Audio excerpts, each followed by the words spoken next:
as estrelinhas no céu girando, aqui é a constelação de Orion, daí as estrelinhas no céu girando, vai ficando de dia, isso aqui é um vídeo gravado com o Estelário, né?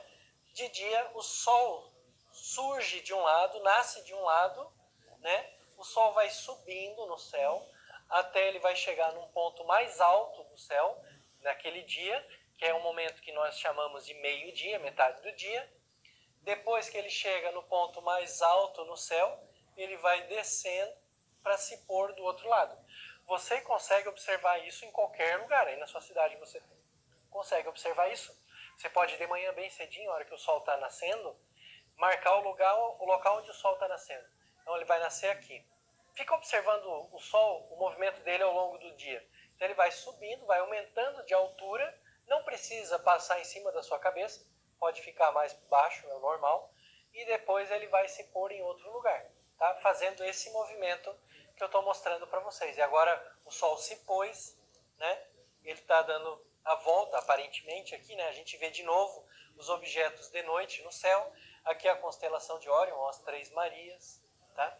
Então nós vemos os objetos no céu de novo, o céu está girando. Daqui a pouquinho vai começar a ficar de dia de novo, o sol vai aparecer. E a Terra está girando, girando, girando, girando. Como é que a gente define o dia, então? A duração de um dia. A duração de um dia é um intervalo entre o momento que o Sol ficou na altura máxima no céu num dia, até o momento que o Sol fica na altura máxima no céu no outro dia. Então eu pego e fico observando. O Sol nasceu agora, ele vai ficar na altura máxima nesse instante. Então esse é o tempo zero, meio-dia. Eu conto quanto tempo leva para ele se pôr, nascer de novo e voltar ao ponto mais alto. O intervalo de tempo entre esses dois momentos que eu marco é o dia que a gente chama de dia solar. Tá? É medido em função da posição do Sol. Por que dia solar? Porque eu posso fazer a mesma coisa com as estrelas, né? Eu posso, por exemplo, aqui, ó, Então, nesse vídeo aqui, a gente vê a Terra girando em torno do Sol. Esse clarão aqui é a luz do Sol, né? O Sol batendo mais intenso. Então, o clarão está vindo aqui, olha, é de dia nos Estados Unidos. Depois a Terra vai girando, né? E o Sol, né? Como a Terra está girando, o Sol vai iluminando outras partes do planeta Terra, como está aqui nesse vídeo. Então, vai girando e iluminando outras partes, ó. Tá ficando de dia agora no Japão, na Ásia, né? Ó, aqui é a China, aqui é a Índia, aqui o Himalaia, né? E tal. Agora vai chegando o dia aqui na África, Jerusalém, Grécia, Itália, norte da África, Egito, Europa, e a Terra vai girando de novo. Então a Terra fica girando, girando. Então nós temos aqui, ó, essa imagem, né, da ISS girando em torno da Terra, tempestades, ó, relâmpagos, a imagem está acelerada no tempo, né, para passar mais rápido, nuvens, várias cidades aqui, ó, ele tá passando por cima do planeta e agora está chegando do lado que está de dia. Você vê os painéis solares da ISS agora mais fácil, né? Está chegando do lado da Terra que é de dia e o Sol brilha um monte. Características muito curiosas, muito interessantes. E eu também penso que a nossa Lua, ela, do ponto de vista de quem está se aproximando da astronomia, é um dos melhores objetos para a gente observar no céu noturno. É comum as pessoas, né, eu quero ver uma galáxia, eu quero ver uma nebulosa planetária, eu quero ver uma estrela assim, assado, mas e esquece da Lua. E a Lua é fantástica para olhar com o telescópio, é uma coisa que encanta e marca, né? Então vamos fazer um passeio aqui pela Lua.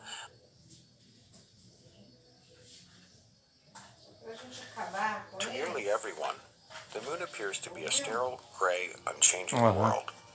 But while the moon has remained largely unchanged during human history, our own understanding of it has evolved dramatically. Thanks to new observations, we now have not only unprecedented views of its surface, but a whole new tour of the moon that shows how both it and other rocky planets in our solar system have been shaped over billions of years. We'll start with one of the largest impacts, Oriental Basin, a feature that's as wide as the distance from New York City to Cincinnati. Using new elevation measurements, we can clearly see the effects of what is likely the last giant impact event in lunar history, with its outer mountain rings rising many kilometers above the lowest points inside the crater. The interiors of some craters in the moon's polar regions, like Shackleton, haven't seen sunlight in over 2 billion years. However, new measurements have created our best yet maps of these types of craters, allowing us to see deep into the shadows of this surprisingly young-looking impact crater in the south that's more than twice as deep as the Grand Canyon. Some impacts are invisible for other reasons. Although the ancient South Pole Aitken Basin is difficult to see from orbit because it is so large, new LRO topography maps reveal the largest impact basin in the Earth-Moon system, measuring several kilometers in depth and around 2,500 kilometers in diameter. Only the Hellas Basin on Mars rivals it in size. One of the youngest large-scale impacts on the Moon is the Tycho crater. This fresh crater may have formed only 108 million years ago, when dinosaurs roamed the Earth. We now also have an extreme close-up view of the crater's central peak, revealing a mountain with sharp edges, building-sized rocks, and a central boulder about the size of a baseball stadium.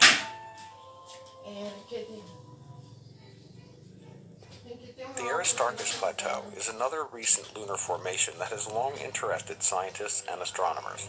The crater itself formed in the same era as the Tycho crater, and what appear to be snaking river valleys were actually carved by ancient lava flows.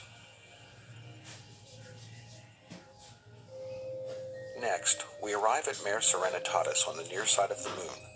In December of 1972, the crew of Apollo 17 landed in the Taurus Littrow Valley, marking the last time humans have visited the surface of the Moon. With images from LRO's narrow-angle camera, we can clearly see the evidence of that visit. In this image, you can easily see the base of the lunar lander along with the lunar rover, parked far from the blastoff zone. You can also clearly see the astronaut trails and the wheel tracks left on the lunar surface. We now head to the far side of the Moon, which cannot be seen from Earth. Our first stop is the Compton Belkovic region, which shows evidence for young volcanic activity in the far side highlands.